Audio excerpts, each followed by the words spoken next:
The United States was formed. Our founders took great pains to distinguish our government from those of their European ancestors. That meant representation, not tyranny. A president, not a king. And the first step for a president, the oath of office. I, Franklin Delano Roosevelt, do solemnly swear. I, George Walker Bush, do solemnly swear. do solemnly swear. I, Barack Hussein Obama, do solemnly swear. It is an oath that's been taken by each of our presidents, usually over a Bible, with the eyes of the world watching. The oath is really the honor and the responsibility that is bestowed upon one individual to protect the United States, protect the citizens of the United States, to honor the ideals of the Constitution. George Washington first added "So help me God" to the oath, a tradition President Obama will continue as he takes that pledge once more on Abraham Lincoln's Bible. Our first president made a 280-mile journey on horseback from Mount Vernon to New York for the inaugural ceremony in 1789. And the nation celebrated a new dawn. This was a passing of power to a man who could have been king, but refused it. And then each successive inauguration was a celebration, even to today, to Obama's inauguration. It's a celebration of that fact that we didn't make our chief executive king. He wouldn't be a king. He would pass it on. We traded royalty for representation. We said goodbye to God Save the King to embrace we the people. The inauguration is the most tangible, visible picture of our representative government. Since Thomas Jefferson's inauguration, we've seen the three branches of government come together in Washington, D.C. for the event. You have the executive branch, the President of the United States, holding up his hand, taking an oath given by the Supreme Court Justice of the judicial branch. And this is all done on the steps of the U.S. Capitol, the legislative branch. Much has changed over the years, including the site of the inauguration. Ronald Reagan moved the ceremony from the east front of the Capitol to the west front to face his beloved California. The date of the inauguration has also changed from March 4th to January 20th to shorten the lame duck session of Congress.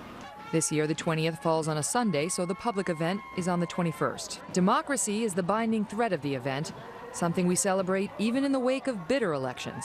It is an uplifting moment, whether we supported that particular candidate or not. It's like a rebirth every single time that we are able to witness that peaceful moment when this incredible responsibility is bestowed upon one person. I think the country comes together in the inauguration period because we have this common pride in the fact that we're a democracy that has survived, and that's very rare. For a president, it's a moment to be savored.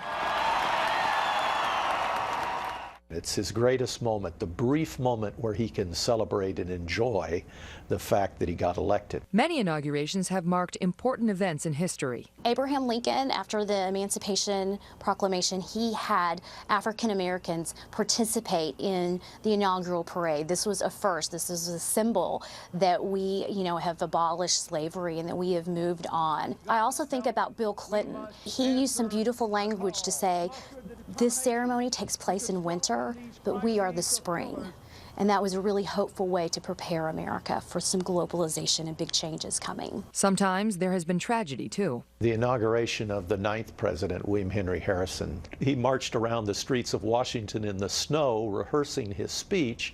He got pneumonia after delivering his speech and he died. He was a great figure of history and might have been a great president. And then there are the more unusual moments. One of my favorite moments was Alice Roosevelt. She was the daughter of Teddy Roosevelt, Theodore Roosevelt, and he was an extremely popular president, and she was an even more popular daughter of the president. So when they had the inaugural parade and all these people were cheering and screaming when the Roosevelts came by, Alice started waving to the crowd, and it upset her father, who had to pull her aside and say, Alice, this is my inauguration, not yours. The inauguration is traditionally a time for great celebration and pageantry, complete with a parade and the famous inaugural balls. It's an opportunity for those who have supported the president, supported the election, to come together and to celebrate.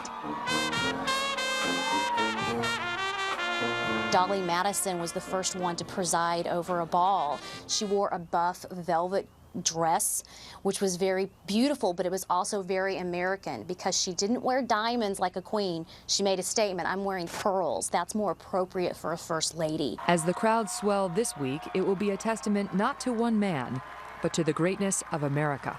This is the one time that our country really does truly come together. We have an amazing government. Ronald Reagan said that this every 4-year ceremony that we accept as normal is nothing less than a miracle. And that is something that everyone can celebrate. Great. Nicely done. Thank you very, very much. Anna Olson here in the D.C. Bureau did a great job.